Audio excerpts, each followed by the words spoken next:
오늘 우리가 함께 읽을 하나님의 말씀은 요한복음 1장 12절 말씀입니다. 요한복음 1장 12절 말씀 우리 함께 찾았으면 함께 합독합시다. 읽겠습니다. 영접하는 자 곧 그 이름을 믿는 자들에게는 하나님의 자녀가 되는 권세를 주셨으니. 아멘. 할렐루야. 예수 이름의 평강이 여러분과 함께 하시길 축원합니다. 지난주에는 예수 이름의 첫 번째 비밀이 예수 이름은 인류 구원을 위한 하나님의 이름이라고 말씀을 드렸습니다. 오늘은 예수의 이름의 비밀 두 번째 시간인데요. 예수 이름은 하나님이 인간을 자녀 삼으시는 기준, 자녀 되게 하는 기준이다라는 것으로 말씀을 전하겠습니다. 하나님께서 독생자를, 즉 예수님을 이 땅에 보내실 때 예수라는 이름을 주시고 보내주셨어요. 왜 예수라는 이름을 지어서 독생자를 보내셨을까? 하나님께서는 독생자를 통해서 하나님의 이름이 이 세상에 전해지기를 원하셨던 겁니다. 하나님의 이름을 알리기 위해서 예수의 이름을 보내신 거예요. 그래서 당신의 이름이요, 그리고 독생자에게 상속한 이름 예수 이름으로 인류의 생사가 결정되도록 하셨다는 거예요. 즉 하나님의 인류 구원, 하나님의 인류 심판, 그리고 하나님의 인류 축복의 기준이 무엇이냐? 예수 이름이라는 거예요. 지금도 많은 사람들이 하나님께로부터 무엇인가를 많이 얻고자 하잖아요. 그런데 하나님은 그 얻는 것에도 기준을 명확하게 세우셨단 말이에요. 그 기준이 뭐냐? 예수 이름이에요. 예수 이름으로 하나님께서 어떤 기준을 세우셨는가 하면 바로 예수 이름으로 하나님 자녀 삼으시고 하나님의 자녀 되게 하셨다는 기준을 세우신 거예요. 그것이 바로 오늘 본문 요한복음 1장 12절 말씀입니다. 영접하는 자, 곧 그 이름을 믿는 자들에게는 하나님의 자녀가 되는 권세를 주셨다고 그랬어요.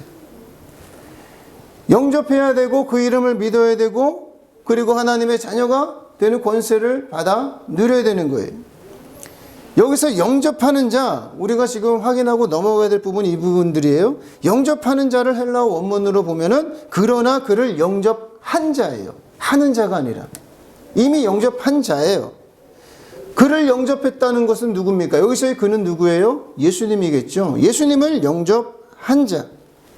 즉 여기서 영접하다는 것은 헬라어 동사 시제가 단순 과거예요. 한 번 과거입니다. 딱 한 번으로 끝나는 거예요. 한 번만 영접하면 그 행위가 지속되는 효과가 있는 거예요. 그리고 그 이름을 믿는 자들에게서 그 이름은 어떤 이름이겠습니까? 예수 이름을 가리키겠죠. 그리고 여기서 믿다라고 하는 헬라어 동사 시제가 뭐냐면 현재형이에요. 그래서 요한복음 1장 12절이 의미하는 것을 풀어서 이야기하면 이런 거예요. 영접하는 자가 예수를 한 번만 영접하면, 한 번 과거라고 그랬잖아요. 과거에 한 번만 영접하면 예수님이 예수 이름을 믿는 우리 안에 현재적으로 함께 계신다는 거예요. 여기서 중요한 게 한 번 영접함으로써 지속적인 효력이 발생하지만 한 번 영접입니까? 두 번 영접할 필요 없어요. 한 번만 영접하면 계속해서 그 효력이 지속이 되지만 그 이름을 믿는 자들은 한 번만 그 이름을 믿는 자는 아니라는 거예요. 과거에도 그 이름을 믿었지만 지금 현재에도 그 이름을 믿는 것을 뜻하고 있기 때문입니다. 이 믿는다, 이것을 여기서는 피스티오라고 하는데 믿음은 항상 현재예요. 믿음은 항상 현재입니다. 어제 믿은 믿음은 어제 믿은 믿음인 거예요. 어제 믿은 것이 어제까지 믿은 것이고 그것은 이미 뒤로 지나간 시제가 된 거예요. 그래서 여러분이 잊지 말아야 될 것은 믿음이라는 것은 항상 뭐다? 현재형이다. 현재라는 거예요. 현재 내가 정말 믿고 있는가? 그것이 내 믿음인 거예요. 어제는 내가 잘 믿었어요. 근데 오늘은 내가 의심이 들어요. 그래서 하나님 안 믿으려면 그 사람 믿음 없는 거예요. 어제까지의 믿음, 10년 전의 믿음이 내 믿음이라고 착각하지 말라는 거예요. 믿음은 항상 오늘이에요. 현재란 말이에요. 그리고 그 이름을 믿는다라는 말은 그 이름 안으로 들어간다라는 뜻이거든요.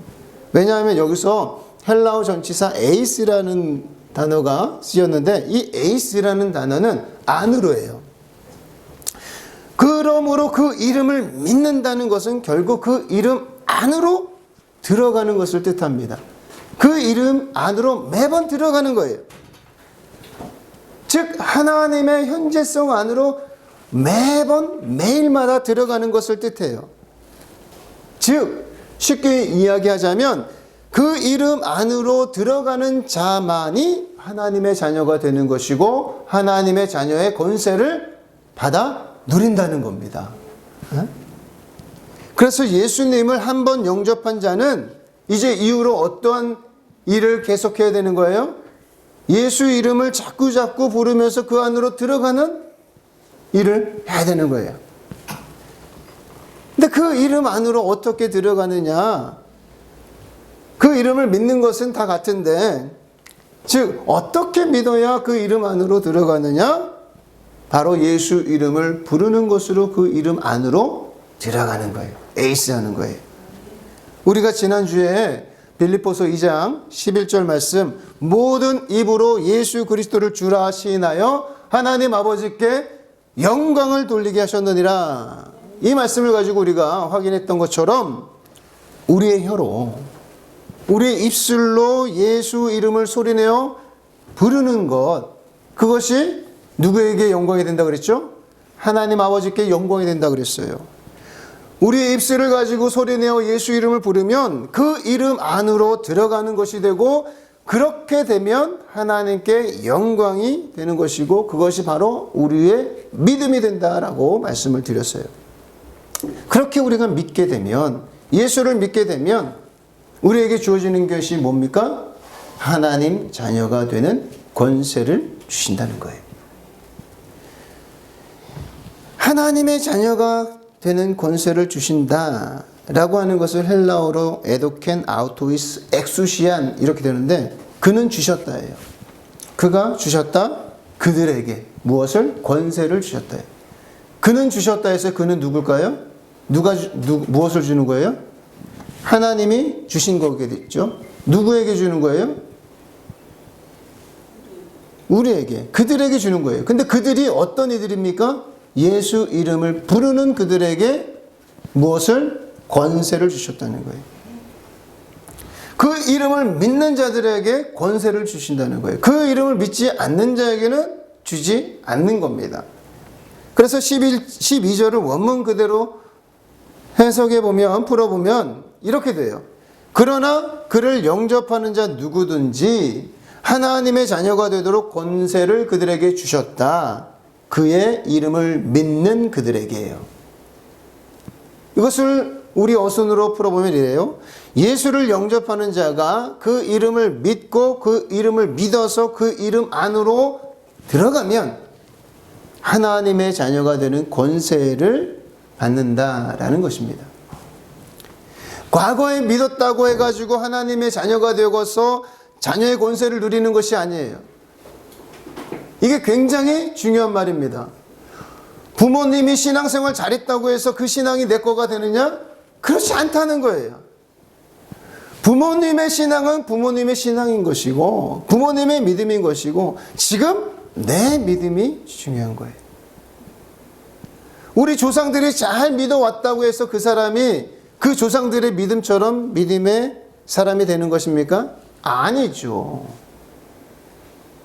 믿음에서는 각각이에요. 안타깝지만 그렇습니다. 각자의 믿음인 거예요. 목사님의 믿음은 목사님의 믿음인 것이고, 권사님의 믿음은 권사님의 믿음인 거예요. 지금 여기서 그 말씀을 하고 있어요. 중요한 것은 지금 믿고 있느냐는 거예요. 지금 그 이름을 믿는 자들이어야만 하나님의 자녀의 권세를 받는다는 겁니다. 권사라는 것을 헬라어로는 엑수시아라고 하거든요. 근데 이 엑수시아라는 뜻 안에는 능력, 힘, 특권이라는 뜻이 담겨져 있어요. 즉 우리가 하나님의 자녀가 된다는 것은 이런 하나님의 능력과 힘과 특권을 받는다는 거예요. 하나님과 공유하게 된다는 뜻입니다. 우리가 이러한 것들을 받았다는 거예요. 지금 저와 여러분이 예수 이름을 불러서 예수 이름 안으로 들어가는 그 믿음이 여러분에게 있다면 여러분에게는 이러한 엑수시아가 있다는 거예요. 그러므로 내가 지금 어떤 신앙 상태인가를 우리가 이것을 가지고 오늘 본문 요한복음 1장 12절 말씀을 가지고 내 신앙을 체크해 봐야 돼요. 나는 지금 예수를 믿는가? 예수 이름을 부르면서 예수 이름 안으로 지금 하나님과 함께 동행하는가? 체크해 볼 수 있는 거잖아요. 내가 만약에 예수 이름을 부르지 않아요? 예수 이름을 믿지 않아요? 그러면 그는 어제는 믿었지만 오늘은 믿지 않는 자가 되는 거예요. 하나님의 자녀의 권세를 받을 수가 없는 거예요. 믿음은 항상 언제라고요? 현재예요. 항상 현재인 거예요. 어제는 어제의 나이고 오늘의 나가 지금의 나의 믿음의 상태인 거예요. 예수님을 영접하면 다 끝나는 줄을 알고 신앙생활 스톱하시는 분들이 있어요. 나는 구원 열차 올라타고서 하늘 날아가지요 뿜뿜 하잖아요. 구원 열차만 탔으면 이제 나는 기장님이신 예수님이 딱 그 기차를 타고 가시니까 나는 편안하게 VIP석에 앉아서 가만히 천국 갈 때까지 나는 있어도 되는 줄 알고 착각하고 있어요. 그렇지 않아요. 그게 잘못된 좋은 비유이기도 하지만 잘못된 오해하게 할 수 있는 비유이기도 해요. 그렇지 않습니다. 우리는 가만히 앉아서 천국 가는 것이 아니에요. 천국 갈 때까지 우리는 이 땅에서 이미 하나님께서 이 땅에 하나님의 나라가 임재하셨기 때문에 우리로 하여금 하나님의 나라를 일구도록 그리고 하나님의 거룩을 닮아가도록 우리에게 예수 이름을 주신 거예요. 내가 예수 그리스도의 십자가로 구속함을 받았어. 하나님의 자녀가 됐어. 거듭났어. 이제 끝이야 라고 하는 것은 잘못된 신앙인 거예요. 우린 끊임없이 무엇을 해야 됩니까? 그 이름 안으로 예수 이름을 부르면서 그 이름 안으로 들어가서 하나님을 믿어야 되는 것이고 그리고 하나님의 거룩을 닮아 가야 되는 거예요. 하나님과 친밀한 관계가 되어야 되는 거예요. 누누이 말씀드렸지만 기독교의 신앙과 타종교의 신앙이 다른 게 뭡니까?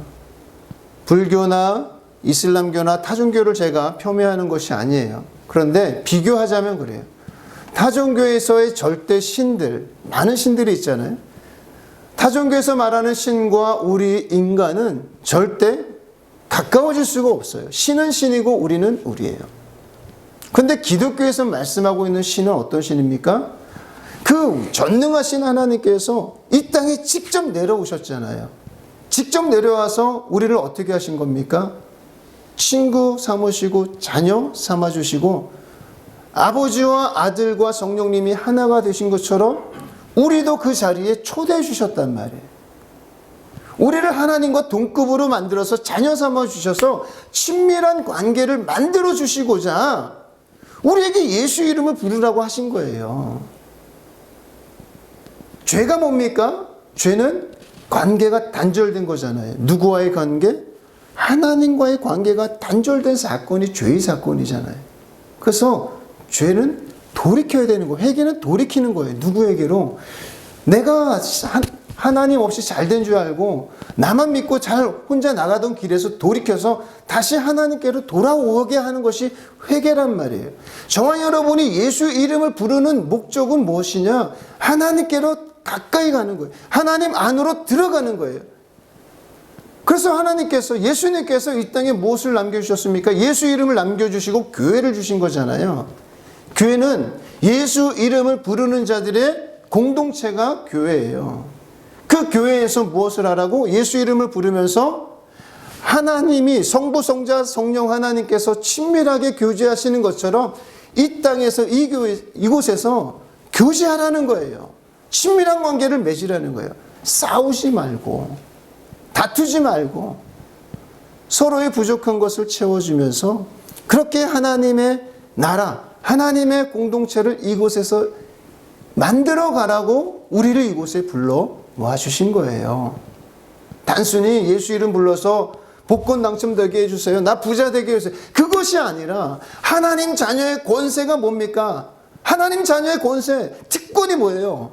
가장 중요한 건 하나님과 내가 하나가 된다는 거예요. 자녀가 되는 거. 다른 종교에서는 이런 게 없어요. 다른 종교에서는 신은 무서운 겁니다. 그 신이 인간들을 초대한 적이 없어요. 잘못하면 벌 주고 잘하면 보상으로 금덩어리를 주는 것이 다른 종교란 말이에요. 그런데 기독교의 하나님은 어떤 하나님이십니까? 신이 이 땅에 오셔서 우리의 죄를 위해서 피 흘려 주셨습니다. 그래서 우리 죄를 단번에 속량해 주시고 그리고 우리를 자녀 삼아 주신 거예요. 하나님이 인간을 창조하신 목적이 뭡니까? 그냥 창조한 게 아니란 말이에요. 하나님은 삼일체 하나님이 서로 교제하시고 친밀한 관계로 계신 것처럼 우리를 그 자리로 대화하고 그리고 관계를 맺기 위해서 우리를 만들어 주셨는데 우리 인간은 그 자리를 박차고 나가서 하나님 뜻을 거스름으로 하나님의 그 친밀한 초대를 거부했던 그 죄가 우리의 바로 원죄 아닙니까? 예수 이름을 부르는 것, 예수 이름을 믿으라고 하는 것, 그것은 바로 우리가 그 하나님의 친밀함 속으로 들어가는 행위인 것이에요. 하나님과의 관계를 계속해서 내가 인정하고 하나님께 나아가는 것이 바로 예수 이름을 부르는 거란 말이에요. 그래서 지금 내가 예수 이름을 부르고 있느냐, 예수 이름을 의지하느냐, 예수 이름을 내가 거부하느냐, 그것으로 나의 믿음을 체크할 수 있단 말이에요. 그래서 오늘 요한복음 1장 12절, 그래서 하나님께서는 영접하는 자, 곧 그 이름을 믿는 자들에게 하나님의 자녀가 되는 권세를 주셨다라고 말씀하는 거예요. 아무나 하나님의 자녀가 되는 것이 아니란 말이에요. 하나님의 자녀가 되는 권세는 오직 예수 이름에 있고 예수 이름을 기준으로 삼을 때 우리가 예수 이름을 믿고 시인하고 계속해서 부름으로 언제든지 예수 이름과 함께하며 언제든지 하나님과 동행하는 사람이 된다는 거예요. 대단한 권세이고 대단한 특권이고 대단한 힘인 겁니다. 우리가 하나님과 같이 되는 거예요. 자녀가 되는 것. 오늘날 이 지구상에 약 81억 명의 인구가 있다고 해요. 근데 하나님 입장에서 이 81억 명의 인구 중에서 누구를 하나님의 자녀 삼겠냐는 거예요. 이 81억 명이라고 하는 이 많은 사람에서 중에서 누구를 하나님 자녀가 돼서 하나님의 특권, 권세와 힘과 능력을 줄까? 그 누구에게 주시겠어요? 여러분들도 여러분 마음에 드는 사람에게 떡 하나라도 더 사주지 않겠습니까? 사탕 하나로 더 주겠죠? 어떤 사람? 누구에게 어떤 기준? 각자의 기준이 있을 거 아니에요. 근데 하나님에게도 그런 기준이 있단 말이에요. 그 기준이 뭐라고요? 예수 이름이라는 거예요. 예수 이름에 기준이 있는 거예요. 착하다고 해서 돈 많다고 해가지고 그리고 똑똑하다고 해가지고 하나님의 자녀가 되는 게 아니라는 거예요. 착한 것은 2000년의 착한 것과 오늘날의 착한 것 다르고요. 그리고 선하다는 것도 대한민국에서의 선한 것과 일본에서의 선한 것은 다른 거예요. 시대와 상황과 국가와 인종과 차이, 나이와 성별에 따라 다 달라요. 그래서 그것을 기준으로 삼을 수가 없어요. 그럼 어떻게 하나님의 자녀가 되는 기준이 되느냐? 무엇이 기준이 되느냐? 하나님은 변하지 않는 기준을 주셨는데 그것이 바로 예수 이름이라는 거예요. 저와 여러분이 예수 이름으로 인해서 하나님의 자녀가 된 권세를 받은 겁니다. 특권을 받은 거예요. 이게 사실 되게 놀라운 거거든요. 굉장히 놀랍고 감사한 일인 거예요. 만약에 정말로 하나님께서 똑똑한 걸로 내가 시험을 쳐서 60점 이상 되는 사람만 내가 하나님의 자녀, 내 자녀 받아주겠어 라고 한다면 어떻게 되겠어요? 저는 절대로 들어갈 일 없겠죠. 안 그렇습니까? 만약에 돈을 가지고 하나님의 자녀 삼는 기준을 삼으셨다고 한다면 안타깝게도 이곳에 계신 분들은 죄송합니다. 하나님의 자녀가 다 못 될 것 같습니다. 그렇지 않습니까? 우리 돈 없잖아요. 근데 하나님은 감사하게도 무엇을 기준으로 하셨어요? 예수 이름을 기준으로 삼으셨습니다. 예수 이름을 믿고 예수 이름을 안으로 들어가는 자, 예수 이름을 부르는 자, 그 이름을 믿는 자들에게는 하나님의 자녀가 되는 권세를 주셨단 말이에요. 이것이 하나님이 우리에게 주신 큰 은혜예요. 근데 오늘날 많은 크리스천들이 이 사실을 잘 몰라요. 이게 뭐가 중요한가? 내가 교회 다니고 있고 내가 교회에다가 헌금도 하고 내가 때마다 교회에서 봉사도 하는데 하나님 이 정도면 나를 잘 봐주시겠지라고 생각을 하는데 하나님의 기준은 창세로부터 지금까지 변함이 없습니다. 하나님의 기준은 예수 이름이에요. 그 이름 안으로 들어가야만 하나님과 관계가 친밀해지고 자녀가 되어서 하나님과 함께 동행하는 삶을 살 수 있게 되는 겁니다. 분명히 말씀드렸습니다. 오늘 본문에서는 그 기준을 명확하게 제시해 주셨어요. 예수님을 나의 구주로 영접하고, 한 번 영접이 한 번 과거란 말이에요. 영접하고 십자가로 죄 사함을 받은 자들은 아버지께서 아들에게 상속해 주신 그 이름을 현재적으로 매일 믿는 거예요. 아버지께서 아들에게 상속해 주신 그 이름 안으로 매일 들어가는 거예요. 이 기준에 합한 자에게 하나님께서는 자녀가 되는 권세를 주셨다고 말씀하고 있어요. 즉 그 이름을 믿고 부르는 사람은 하나님의 자녀가 되는 권세를 누린다고 성경은 말씀하고 있어요. 인간이 아무리 도덕적으로 완벽한다고 해도, 여러분이 아무리 매일 기도하고 예배한다고 할지라도 여러분이 예수 이름을 부르고 예수 이름을 부르지 않고 하나님 안으로 들어가지 않는다고 한다면 그것은 하나님의 기준에 벗어나는 거예요. 우리는 누구의 눈치를 봐야 됩니까? 하나님의 눈치를 사실 봐야 되는 거예요. 하나님이 어떤 기준을 세우셨는가?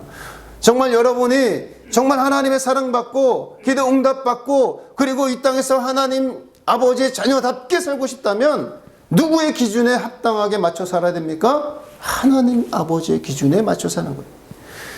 우리가 회사에 가면 회사 사장님, 회장님의 눈치를 보는 것처럼 사실 그 회사 사장님이나 회장님이 얼마나 대단하겠어요. 그도 똑같은 인간인데. 그런데 왜 우리가 그분들의 눈치를 봅니까? 나에게 돈을 주는 사람이니까. 그렇잖아요. 그 사람의 권세, 회장의 권세와 능력은 돈에 있단 말이에요. 근데 하나님의 자녀라고 하는 사람들이 눈에 보이는 돈의 권세에는 굴복하는데 눈에 보이지 않는다고 하나님의 권세를 무시하면서 살아요. 이게 신앙인입니까? 그렇지 않다. 근데 오늘 대부분의 사람들이 그렇게 살고 있어요. 예수 이름을 믿고 부르는 자가 하나님의 자녀가 되는 권세를 받는다고 하는 이 기준은 이후로 우리가 죽은 이후로도 변하지 않을 거예요. 주님 다시 오신 그때까지 이 기준은 변하지 않습니다. 그것이 우리에게 축복인 거예요. 이것이 우리에게 감사이고 이것이 우리에게 큰 은혜입니다. 근데 이것을 지금은 잘 못 깨닫지. 잘 못 깨달을 거예요. 그러나 신앙생활을 하게 되면 하게 될수록 저와 여러분은 알게 될 것이고 경험하게 될 것이고 체험하게 될 것입니다. 하나님께서 이 땅에서 누구누구가 갖고 있는, 저와 여러분이 갖고 있는 그런 소유의 문제를 가지고 하나님의 자녀 삼겠다고 하지 않으신 이것이 얼마나 큰 기쁨이고 얼마나 공평하고 공의로운 하나님이신가를 여러분들은 이후에 시간이 지나면 지날수록 알게 될 것입니다. 하나님의 기준은 무엇이라고요? 영접하는 자, 곧 그 이름을 믿는 자입니다. 그러면 자녀 되는 거예요. 이 기준 때문에 저와 여러분이 자녀가 되었고 지금 이 자리에 있는 것 아니겠습니까? 그래서 기도하면 우리가 응답받는 것이고 기도할 때 하나님의 성령께서 저와 여러분에게 위로자가 되어주시고 치료자가 되어주시고 그리고 우리와 함께 동행해 주시는 삶을 살고 있는 거예요. 하나님 아버지께서 우리에게 주신 이 큰 은혜, 예수 이름을 기준 삼아서 하나님의 자녀가 되게 하시고 만들어 주신다는 이 기준, 이 은혜로 인해서 내가 하나님 아버지의 자녀가 되었고 하나님과 하나가 된 이 놀라운 축복이 저와 여러분의 삶 속에서 날마다 체험되고 날마다 느끼면서 예수 이름에 영광 올려드리는 삶을 사는 저와 여러분 되시길 예수 이름으로 축원합니다. 우리 함께 기도합니다.